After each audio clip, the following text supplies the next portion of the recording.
Hello student, देखिए last lecture में हमने गाउस का नियम देखा और गाउस के नियम के जस्ट बाद में हमने देखा कि गाउस के नियम की उत्पत्ति कैसे की गई।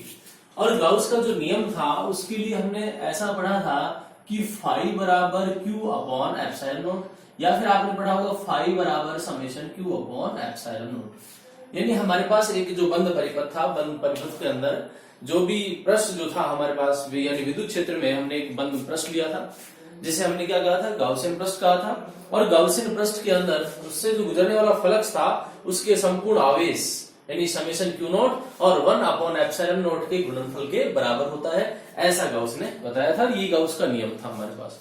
उसके बाद हमने क्या किया था, कूलॉम के नियम जो उसकी व्युत्पत्ति की थी, वहां हमने कुछ ज्योमेट्री ड्रा की थी। और उसके बाद हमने देखा था उसका एक घटक लिया था और घटक में ds cos theta upon r square हमारे पास d ओम के बराबर ऐसा आया था।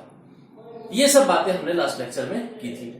अब इससे रिलेटेड कुछ क्वेश्चन भी देख लेते हैं कि आंकिक प्रश्न इसके ऊपर बेस्ड कैसे होते हैं। तो चलिए आज के वीडियो में हम क्वेश्चन की बात करेंगे।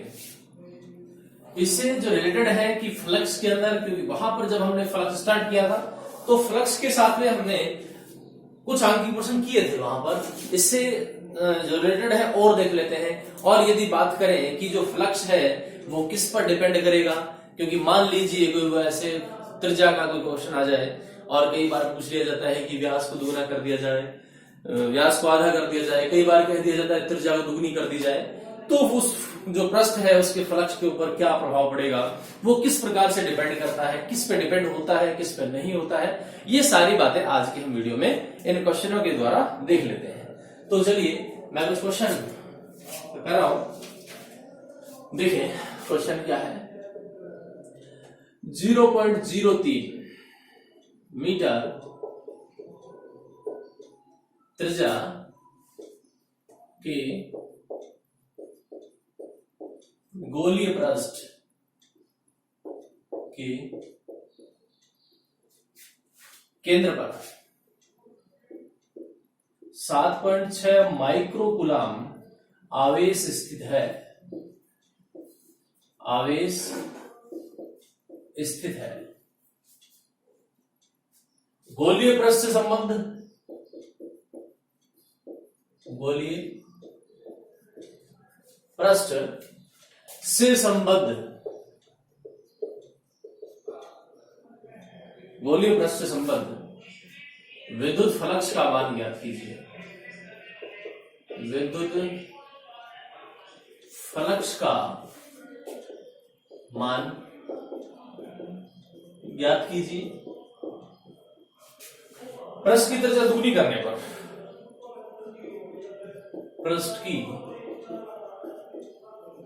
त्रिज्या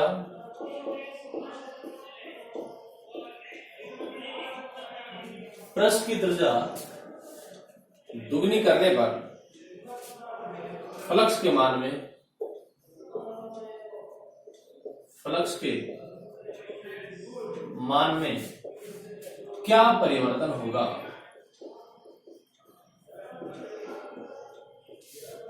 क्या परिवर्तन होगा।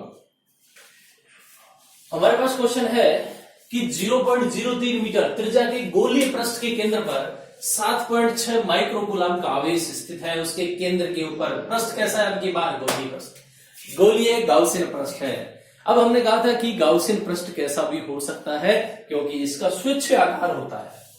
कैसा आकार होता है इसका? स्वेच्छ आकार होता है, मतलब अपनी मर्जी से कोई भी बंद पृष्ठ मान लीजिए, सारे के सारे गाउसियन पृष्ठ होंगे। क्लियर? तो यहां पर हमारे पास जो है कि 0.03 मीटर त्रिज्या के गोलीय पृष्ठ के केंद्र पर 7.6 माइक्रोकूलम आवेश स्थित है। गोलीय पृष्ठ से संबद्ध विद्युत फ्लक्स का मान ज्ञात कीजिए। अच्छा, अब पहला एक जो क्वेश्चन है हमारा यहीं पर कंप्लीट हो गया। अब आप देखें यहां तक के लिए यहीं पे कंप्लीट हो गया। अभी इसने पूछा क्या है, आगे की बात बाद में करेंगे। पहले जितना हमें समझ में आया है क्वेश्चन में, और हमें क्वेश्चन पढ़ने के बाद ऐसा लगा है कि हम यहां से कुछ जो वैल्यू है कैलकुलेट कर सकते हैं, तो जितनी वैल्यू क्वेश्चन को रीड करने के बाद कैलकुलेट करने की समझ में आई है उतना सबसे पहले करें, उसके बाद बचे हुए क्वेश्चन को बाद में पढ़ेंगे, अभी जरूरी नहीं है। ठीक है, इतना क्वेश्चन मुझे समझ में आया है कि यहां पर इतना आवेश स्थित है, इतनी त्रिज्या दी हुई है उसकी, और गोलीय पृष्ठ से संबद्ध विद्युत फ्लक्स का मान भी पूछा है। ठीक है, तो विद्युत फ्लक्स से संबद्ध जो फ्लक्स है उसका मान कितना है। अब इसका मतलब है कि मुझे ये तो फाई निकालना पड़ेगा। क्या निकालना पड़ेगा? फाई। देखते हैं फाई के लिए क्या होगा। अब गाउस का नियम याद कीजिए। गाउस का नियम क्या कहता है? गाउस का नियम कहता है कि फाई बराबर summation Q upon epsilon not. ये कौन कहता है? गाउस का नियम।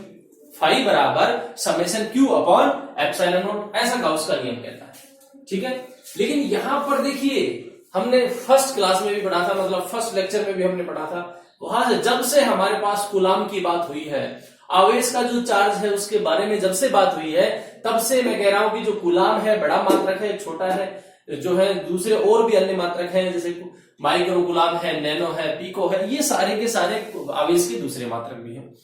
अब यहां पर देखिए सीधा कूलाम नहीं दिया गया है, यहां पर दिया गया है 7.6 माइक्रो कूलाम। सबसे पहले इस माइक्रो को कूलाम में चेंज करेंगे। ये माइक्रो हटाना है यहां से। जब हम माइक्रो को यहां से हटाने के लिए सोचेंगे तो हमारे पास, मैं इसको मिटा देता हूं, फाई को फाई बाद में कैलकुलेट करेंगे, पहले मैं इसकी जो वैल्यू है वो लिख लेता हूं। ये हमारे पास क्या है? आवेश है। तो हमारे पास यहां पर Q बराबर कितना है? 7.6 माइक्रो कूलाम गिवन है। आवेश कितना गिवन है? 7.6 माइक्रो कूलाम। अब आप देखें कि जो 7.6 माइक्रो कूलाम है, इसको हटाने के लिए क्या करना पड़ेगा मुझे? इसको हटाने के लिए मैं ऐसा कर दूं, 7.6 गुणा 10 की पावर माइनस 6 कूलाम, ऐसा मैं इसको लिख सकता हूं। बोलिए यस और नो? ऐसा हम इसको लिख सकते हैं। क्लियर है? अब यहां से समझ में आ गई इतनी चीज, तो मुझे कोई बात नहीं। अब मुझे करना क्या है? अब मुझे फाई कैलकुलेट करना है, और जब मैं ये फाई कैलकुलेट करूंगा तो फाई बराबर होगा summation Q upon epsilon not. Summation Q upon क्या होगा? एप्सिलॉन नॉट होगा। अब आप मुझे बताइए कि क्या ये जो आप कहेंगे सर ये आर भी दी हुई है, इसमें तो त्रिज्या भी दे रखी, तो इसका क्या काम है? मैंने क्या कहा कि जहां तक हमें क्वेश्चन समझ में आया है उतना ही करेंगे। जो फालतू की जो यहां डिटेल दी हुई है उसके लिए कोई अलग अदर इंफॉर्मेशन होगी क्वेश्चन में, उसको बाद में वेरीफाई करेंगे। अब इतना हमें जब पढ़ा कि संबद्ध फ्लक्स का मान ज्ञात कीजिए, तो हमारे दिमाग में एक ही बात आई कि फ्लक्स का मान ज्ञात करने के लिए हमें फाई बराबर summation Q upon epsilon not Gauss का नियम से ऐसा निकालना है। क्लियर? अब यहां पर हम बात करें summation Q upon epsilon not, आप देखिए गलत ये भी नहीं होगा अगर मैं समेशन क्यू ना लिख के ऐसा लिख दूं क्यू अपॉन एप्सिलॉन नॉट, तो गलत तो वो भी नहीं है, क्योंकि यहां पर समेशन क्यू भी क्या दर्शा रहा है? टोटल आवेश दर्शा रहा है, और ये क्यू जो है वो किसको दर्शाएगा? वो भी जितना आवेश है उसको दर्शा रहा है। ठीक है, अच्छा अब चलिए आगे इसको डिटेल में बात करें। समेशन क्यू का मान कितना है? देखिए क्यू का मान जो यहां पर है 7.6 गुणा 10 की पावर माइनस 6 कूलम, इतना ही है। ये लीजिए हम यहां पर वैल्यू करें 7.6 गुणा 10 की पावर माइनस 6। क्लियर है? 7.6 गुणा 10 की पावर माइनस 6। ये किसकी वैल्यू मैंने पुट की है? ये हमने वैल्यू पुट की है क्यू की। किसका मान आया है? क्यू का मान आया है। और किसका मान चाहिए? हम पढ़ चुके हैं कहां पर? जब हम विद्युत क्षेत्र के लिए अप्लाई कर रहे थे, विद्युत क्षेत्र के बारे में पढ़ रहे थे, वहां पर हमने विद्युत बल रेखाएं पढ़ी थी, विद्युत क्षेत्र पढ़ा था, विद्युत क्षेत्र की तीव्रता पढ़ी थी। तो आप याद कीजिए वहां पर हम पढ़ रहे थे 1/4 पाई एप्सिलॉन नॉट, और शायद जहां तक मुझे समझ में आता है, जहां तक मुझे याद है, वहां हमारे पास एक कूलाम के नियम में भी ऐसी वैल्यू होती थी, जहां हमने तुम्हें कहा था यहाँ एप्सिलॉन नॉट जो है वो क्या है? वायु निर्वात की विद्युतशीलता है, और इसका खुद का पर्टिकुलर मान भी होता है, ऐसा हमने कहा था वहां पर। याद कीजिए, किया था एप्सिलॉन नॉट का मान। और एप्सिलॉन नॉट का मान कितना होगा आप यहां पर रख दीजिए।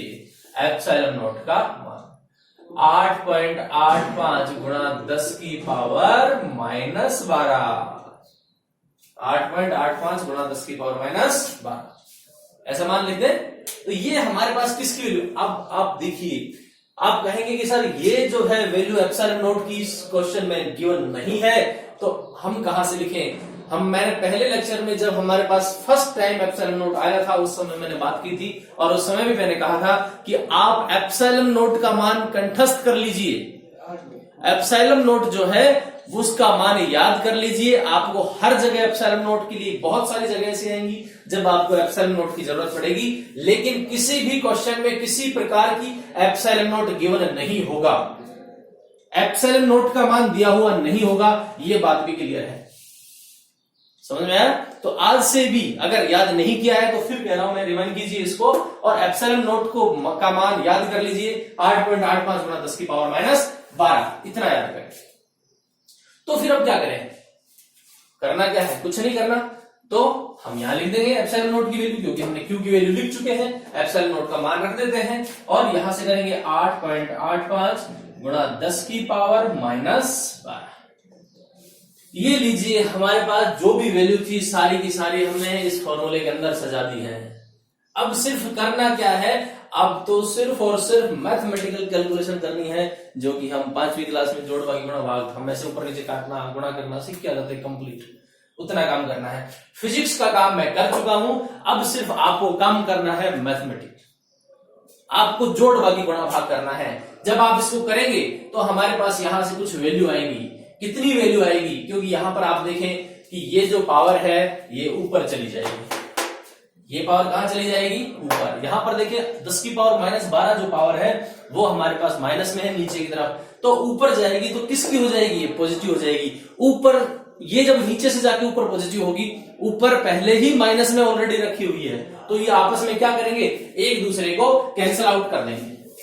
करेंगे कि नहीं करेंगे? एक दूसरे को कैंसिल आउट कर देंगे, यानी 10 की पावर 12 ऊपर जाएगी और ऊपर 10 की पावर माइनस से पहले से रखी हुई है, तो एक दूसरे को कैंसिल करके कितना लेके आएंगे? 10 की पावर 6 लेके आएंगे। 10 की पावर कितने लेके आएंगे? 6। ठीक है। जब फिर आप अब 10 की पावर 6 तो यहां से आ गई।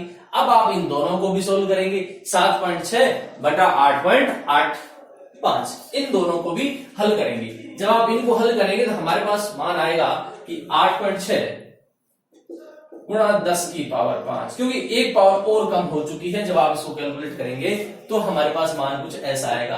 अब ऐसा जरूरी नहीं कि 8.6 ही आए, क्योंकि मैंने तो यहां पर क्या किया है?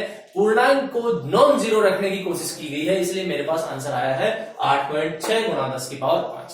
अगर आप पूर्णांक नॉन जीरो नहीं रखेंगे, डायरेक्ट सीधा ही इसी से करके और आंसर आप लाने की कोशिश करेंगे तो आपको 10 की पावर 6 ही मिलेगी। क्या मिलेगी? 10 की पावर 6 ही मिलेगी। तो ऐसा कोई बात नहीं है कि ये तो कैसे आया 5 क्यों आया 6 आना चाहिए था, 6 भी आ सकता है। जब आप इसको हल करेंगे तो खुद ब खुद समझाएंगे कि 10 की पावर 5 थी, 10 की पावर 6 होनी चाहिए थी, 10 की पावर 5 क्यों आई। और अब यहां से इसका मात्रक भी देखें तो मात्रक कितना हो जाएगा इसका? न्यूटन मीटर स्क्वायर पर कूलम। किसका मात्रक है? ये फाई का मात्रक है, न्यूटन मीटर स्क्वायर पर कूलम। ऐसा मान होता है कि नहीं होता है? ये मात्रक होता है कि नहीं होता है इसका? तो हमारे पास ये वैल्यू होगी किसके लिए? इस क्वेश्चन के। क्लियर है? अब बात करते हैं आगे वाले बचे हुए आधे पोर्शन की। आधा क्वेश्चन तो हमें कहता है कि इतना मान निकालिए, फाई का मान निकालिए, फाई के लिए कुछ इंफॉर्मेशन गिवन है। तो क्या अभी तक हमारे पास जितनी इंफॉर्मेशन, जहां तक हमने रीड आउट किया था इसको, वहां तक क्या ये चीज, ये जो इंफॉर्मेशन दी हुई थी, जो रेडियस दिया हुआ था, आर का जो मान दिया हुआ है, क्या इसको काम में लिया, कहीं पर यूज किया? नहीं किया। तो फिर ये क्यों दिया हुआ है? अब आप आगे की कहानी पढ़िए। आगे की कहानी क्या कहती है? आगे की कहानी कहती है कि पृष्ठ की त्रिज्या दुगनी करने पर, पृष्ठ की त्रिज्या क्या कर दी जाए? दुगनी कर दी जाए। जब आप पृष्ठ की त्रिज्या को दुगना करेंगे तो आपके पास क्या हो जाएगा? बताइए भाई। मान लीजिए पृष्ठ की त्रिज्या दुगने करने का मतलब क्या है?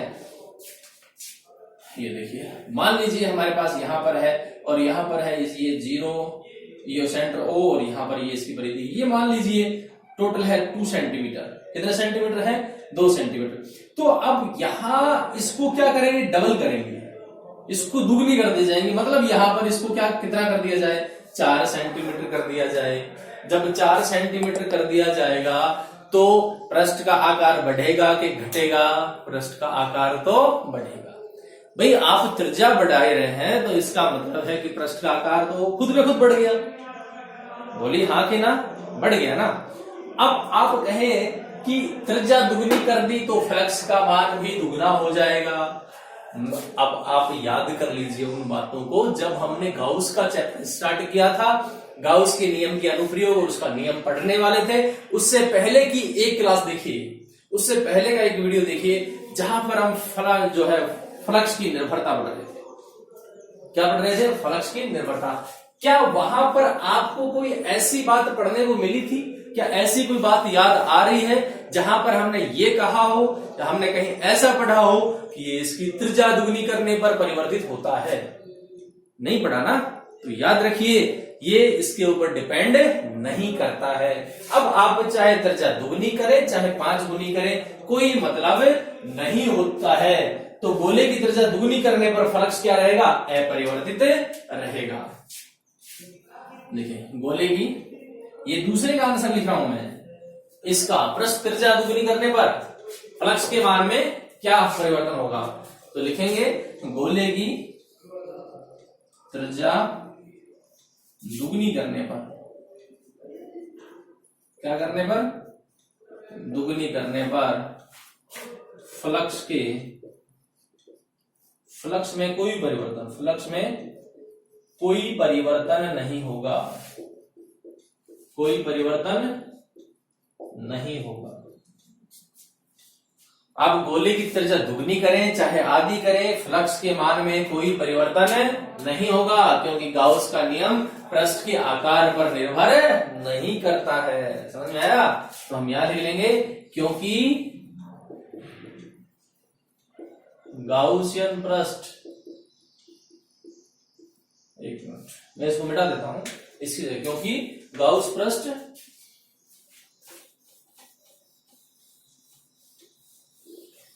पूरे में वापस लिख देते हैं।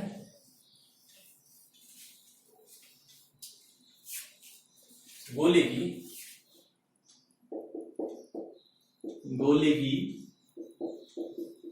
त्रिज्या दुगनी करने पर, त्रिज्या दुगनी करने पर जो फ्लक्स है या जो फ्लक्स का मान है, फ्लक्स अपरिवर्तित रहेगा, अपरिवर्तित रहेगा। यानी फ्लक्स में नो चेंज, कोई परिवर्तन नहीं होगा, फ्लक्स के मान में कोई परिवर्तन नहीं होगा। किस कब? जब आप त्रिज्या को परिवर्तित करेंगे, चाहे दुगनी करें चाहे उसकी आधी करें, कोई परिवर्तन नहीं हो रहा है, क्योंकि जो गाउस का नियम है पृष्ठ के आकार पर निर्भर नहीं करता। क्योंकि गाउस का जो नियम है, गाउस का नियम पृष्ठ के आकार पर, गाउस का नियम पृष्ठ के आकार पर, पृष्ठ के आकार पर निर्भर नहीं करता है, निर्भर नहीं करता है। किस पर डिपेंड नहीं कर रहा है ये? बोलिए। उसके पृष्ठ के आकार पर निर्भर नहीं कर रहा है, कितना भी आकार हो कोई फर्क नहीं पड़ेगा। तो फिर किस किस पर निर्भर करता है? गाउस का नियम। वहां पर जो फ्लक्स है, गाउस का नियम निर्भर करता है, वहां पर हम देख चुके हैं उसके जो नियम है, जो कंपोनेंट लिए वहीं पर डिपेंड करेगा।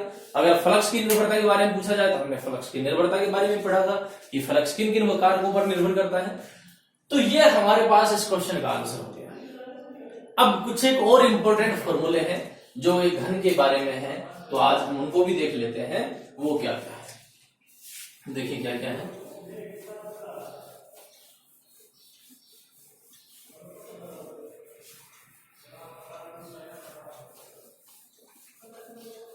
अगर मान लीजिए घन है तो उसके ऊपर कौन बिंदु का आवेश है, यदि उसके फलक के ऊपर निर्भर करता है, किसी सतह पर स्थित है या कहीं पर भी इस प्रकार से स्थित है जहां पर उसे का मान निकालना हो, तो उसके लिए भी हम कुछ एक फॉर्मूले हैं वो देख लेते हैं क्या क्या है। देखिए गाउस नियम संबंधी देते हैं। गाउस नियम संबंधी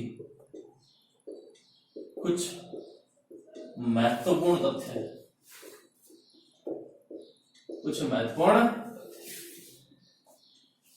किसके लिए? गाउस के नियम संबंधित। हम गाउस के नियम से संबंधित तो बात करें, लेकिन किसके लिए बात करें? कोई घन ले रहे हैं हम। क्या ले रहे हैं? कोई घन।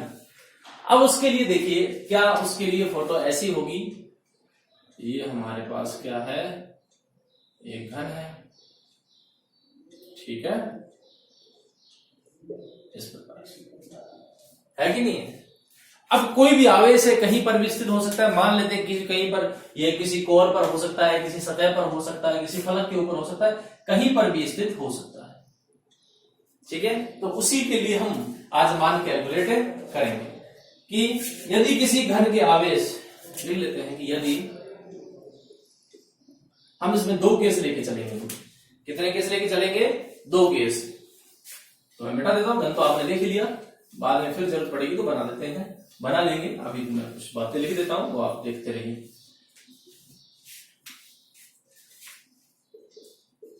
यदि किसी घन, अब हमारे पास देखा आपने, जैसे चौक का डब्बा है, चौक का जो डब्बा होता है वो किस में आता है, तो इसी में माचिस है, माचिस की डिब्बी ले लीजिए, हालांकि थोड़ा चपटा रोल होता है उसका, लेकिन मान लेते हैं उसको भी, ठीक है। तो इस प्रकार की जो है एक चौको डब्बे टाइप में आप देख सकते हैं, सब तरफ से जो बंद है वो, उस हम घन की बात कर रहे हैं कि यदि किसी घन में आवेश केंद्र पर स्थित हो, यदि किसी घन में आवेश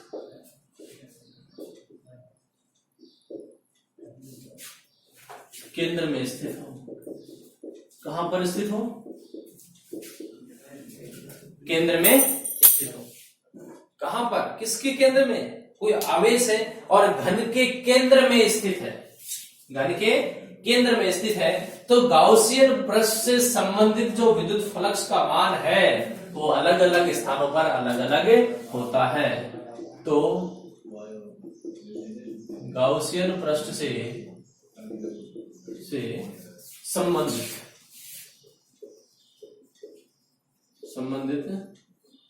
फ्लक्स का मान भिन्न भिन्न स्थानों पर भिन्न भिन्न होगा, देखिए याद रखिए, हम केस की कब की बात कर रहे हैं, जब जो आवेश है वो घन के केंद्र के अंदर स्थित हो, यानी हमारे पास जो ऐसी संरचना है इस प्रकार की, ये क्या है, ये घन है और हम आवेश को कहां पर फिक्स मान रहे हैं, उसके केंद्र में, उसके केंद्र में स्थित है आवेश। ये हमारे पास आवेश है, जो आपको डॉट दिखाई दे रहा है मोटा सा, ठीक है, ये जो डार्क डॉट दिखाई दे रहा है ये क्या है, इसका चार्ज है, और ये कहां पर, उसके सरफेस के सेंटर में, जो घन है हम उसको उसके सेंटर में स्थित है, वो उसके केंद्र में स्थित है। तब के लिए हमारे पास केस क्या क्या हो सकते हैं, यानी ऐसे केस में जब उसके केंद्र में स्थित है आवेश, तब जो फ्लक्स का मान है वो कितना कितना होगा, किस जगह पर कितना होगा, याद रखें इस चीज को। आवेश कहां पर स्थित है, उसके केंद्र में स्थित है। तो मान लीजिए पहली बात करें तो कुल फ्लक्स देखें, कुल फ्लक्स, पहला क्या है, कुल फ्लक्स। जब भी कुल फ्लक्स की बात आएगी तब आपको किसी भी फॉर्मूले के चक्कर में नहीं पड़ना है, सीधे सीधे गाउसियन थ्योरम में जो हमने पढ़ा है, जो मान होता है वही आपको यहां पर पुट कर देना है। वही फॉर्मूला होता है कुल फ्लक्स के लिए, फाई बराबर कितना होता है, Q अपॉन एप्सिलॉन नॉट, यानी आप मैं यहां लिख देता हूं फाई कुल Q upon epsilon not. Clear, ये कब है, जब कहीं पर भी हो, उससे हमें क्या करना है, कोई मतलब नहीं। अगर कुल फ्लक्स की बात आ गई है तो फाई बराबर Q अपॉन एप्सिलॉन नॉट, हमारे पास ऐसा मान हो गया। आप देख सकते हैं कि कुल फ्लक्स के लिए मैंने फॉर्मूला क्या लिखा है, फाई कुल बराबर Q अपॉन एप्सिलॉन नॉट, ऐसा मान हमने लिख दिया, ठीक है। अब मान लीजिए दूसरी बात करें कि अगर सतह पर है तो कितना होगा, दूसरा कहां पर, सतह पर, सतह, यानी फाई सतह का मान कितना होगा, तो हमारे पास कितना होगा, Q अपॉन एप्सिलॉन नॉट तो होगा ही होगा। कितनी सतह होंगी, 6, ये देख लीजिए हमारे पास कितना मान आएगा, Q अपॉन 6 एप्सिलॉन नॉट, ये हमारे पास ये मान हो गया। यदि शीर्ष की बात करें, तीसरा लिख देते हैं, यदि शीर्ष की बात करें तो शीर्ष क्या होगा, फाई शीर्ष बराबर हमारे पास होगा Q अपॉन एप्सिलॉन नॉट तो होगा, लेकिन शीर्ष कितने होंगे, उसमें 8 शीर्ष होंगे, इसलिए Q अपॉन एप्सिलॉन नोट तो होगा ही होगा, साथ में कितना और मल्टीप्लाई होगा एप्सिलॉन नोट के साथ में 8, कितना होगा 8। और यदि हम बात करें कोर की, किसकी बात करें कोर की, तो हम यहां पर लिख देते 5 कोर, और बराबर कितना होगा Q अपॉन एप्सिलॉन नोट होगा, साथ में कितने से मल्टीप्लाई होगा ये 12 से, क्योंकि जब शीर्ष के ऊपर है तो सॉरी कोर के जब ऊपर स्थित है तो वहां से कितनी कोर कैलकुलेट करनी पड़ेगी, 12 के लिए कैलकुलेट करना पड़ेगा, क्योंकि वहां उस समय हमारे पास घन में कितनी कोर मिलेंगी 12, शीर्ष कितने मिलेंगे 8, सतह कितनी होंगी 6, और टोटल मान कितना होगा Q अपॉन एप्सिलॉन नोट, ऐसा हमारे पास टोटल मान होगा। ठीक है, ये हमारे पास कब आएंगे ऐसे फॉर्मूले, जब कोई भी जो चार्ज है घन के सेंटर में स्थित है उस समय। ठीक है, अच्छा चलिए अब हम आगे कुछ बात कर लेते हैं कि जो आवेश है वो कहां पर स्थित हो, कि ऐसा मान जो है वो कुछ अलग मान आए, देख लेते हैं कि सतह के केंद्र में स्थित हो तो क्या होगा, किसी एक सतह के केंद्र में स्थित है, ठीक है, उस पोजीशन में हमारे पास कितने क्या मान आते हैं देख लेते हैं।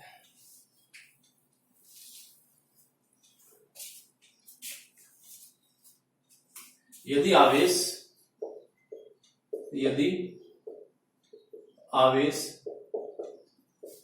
घन की सतह के केंद्र में स्थित हो, घन की सतह कहां हो, केंद्र में स्थित हो, उस समय कितना होगा, जब केंद्र में स्थित होगा तो उस समय देखिए, अब अगर मान लीजिए फाई की बात करें, यानी कुल फ्लक्स की बात करें ऐसी कंडीशन में, तो भी हमारे पास फाई कुल का मान कितना होगा, फाई टोटल कितना होगा Q अपॉन एप्सिलॉन नोट ही होगा।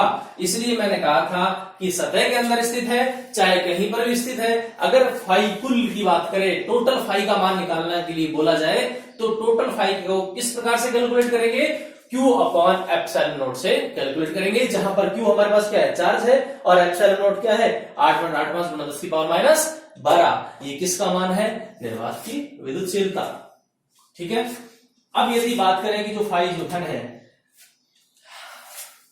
देख लेते हैं फाई जो घन है, यदि मान लो किसी घन की एक सतह के ऊपर है तो फाई घन के लिए कितना होगा, ये देखिए Q अपॉन एप्सिलॉन नोट तो होगा ही होगा, Q अपॉन कितना होगा एप्सिलॉन, यानी ये फॉर्मूला तो सबके लिए सेम रहेगा, Q अपॉन एप्सिलॉन नोट तो साथ साथ में चलेगा। और अब अगर एक सतह में स्थित है तो अब कितनी सतह बची, केवल 5 सतह बची, भाई एक के में तो स्थित है, एक में तो स्थित है ही, अब बची कितनी 5, केवल 5 सतहों के लिए हम बात कर रहे हैं, केवल 5 सतहों के लिए, तो इसको क्या करेंगे 2 से मल्टीप्लाई कर देंगे, Q अपॉन 2 एप्सिलॉन नोट हो जाएगा। और यदि किसी पर्टिकुलर सतह की बात की जाए कि उस सतह में कितना होगा, तो क्या करना पड़ेगा, इसी को जो है Q अपॉन 2 एप्सिलॉन नोट, इसको क्या करना पड़ेगा 1/5 से और मल्टीप्लाई कर देंगे, Q अपॉन 2 एप्सिलॉन नोट। ठीक है, ये हमारे पास कितना हो गया फाई सतह के लिए हो गया इतना मान 1/5, और यानी हमारे पास Q इंटू 2 एप्सिलॉन नोट, यानी हमारे पास ये टोटल मान कितना हो गया, ये हमारे पास टोटल मान हो गया Q अपॉन 10 एप्सिलॉन नोट। ऐसा मान होगा कब, जब किसी एक सतह की बात हो जाएगी। तो हमने यहां से देखा कि किसी सतह के केंद्र में स्थित है तो क्या होगा, घन के खुद के केंद्र में स्थित है तो हमारे पास फॉर्मूले क्या क्या होंगे, वहां पर शीर्ष के लिए कितना होगा, कोर के लिए कितना होगा, सतह के लिए कितना होगा। ठीक है, इसके अलावा हम कुछ आंतरिक प्रश्न देखे हैं, इससे नेक्स्ट अगले वीडियो में और बहुत सारे आंतरिक प्रश्न आने वाले हैं, तब तक लगातार इसे देखते रहिए। Thank you.